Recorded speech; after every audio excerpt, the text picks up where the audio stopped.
Another miracle is all of his incredible statements about the end of time. Incredible, I say incredible, but they're credible for us. We believe them. They might be incredible for other people, because incredible means unbelievable, but we believe them.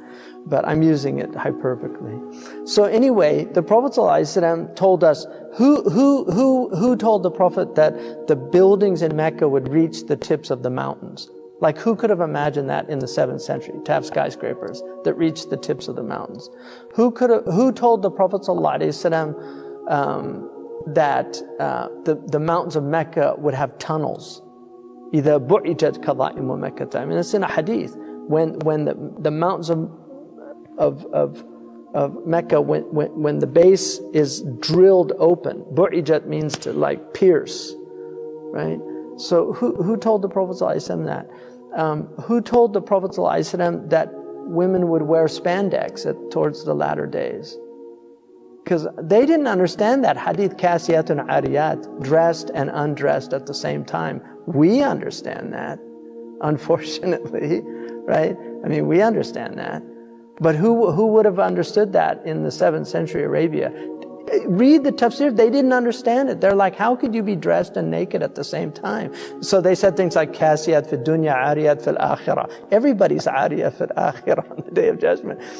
We now know what that means. The Prophet ﷺ said that people would walk in marketplaces, badiyatul afkhad, with their thighs bare.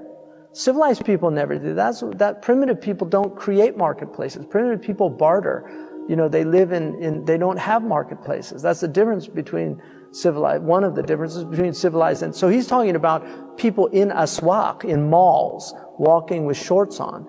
Who told the Prophet ﷺ? I mean, there's so many things that he said. Who told him that destitute Bedouin would be vying with one another to build tall buildings in the Arabian desert? Who told him that all this money would come to the Arabian Peninsula? Who told him that the Arabian Peninsula would be turned into gardens and have green, I mean, it was desert. Like, now you go and you can see these amazing gardens. I mean, they actually have skiing in Dubai. Like, they have snow. So all these things, I mean, the Prophet ﷺ, he told all these things, and I'm just like, you read the signs of the end of time and you're like, it's not like Nostradamus, you know, where it has to be interpreted. These are like clear signs.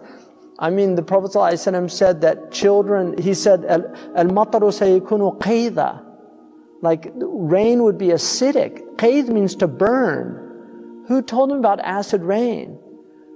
And then who told him, sallallahu alayhi wasallam, about, I mean, we know, I'm just saying rhetorically, you know, that these for us, these are all signs. He said, وَالْوَلَدُ غَيْذَ, the child would be filled with rage. Children would be filled with rage.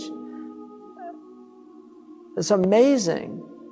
And he said, يَفِيضُ اللِّئَامُ فَيْضَ وَيَغِيظُ الْكِرَامُ غَيْض. He said that the low people would be everywhere. And he said noble people would diminish. They would just begin to disappear. He said, how will you be when you're amongst the leftovers of humanity? Like, the party's over. It's all the crumbs and the scraps. I mean, just look how people dress. Look how people have always dressed nobly throughout human history. Nobody ever dressed like modern people. Nobody in history. Romans had togas. You know, the Persians had their robes. You know, all these people, I mean, even native peoples had their feathers and because they knew, they had some sense of what human beings are. Now people walking around, they walk around they pay hundreds of dollars for rags. They pay hundreds of dollars for rags. What's happened to human beings that this is their state? I mean, you have to marvel at the leftovers. It's just amazing. But there were days, I mean, look, there were days when heroes walked the earth. Like, now they want to, every hero they just have to tear down. Everybody of any distinction, they have to tear them down. They have to destroy them. They have to expose them, show how they're just like everybody else. There's nothing special about them. You know, this is a sickness of people. It's all this leveling. And you know, there were great people, and I've sat with sanctified souls. I know it. I've been in their company. I've been in their presence. I've felt their hal, you know. So these are real. They're real. And the awliya are real. The people of Allah are real.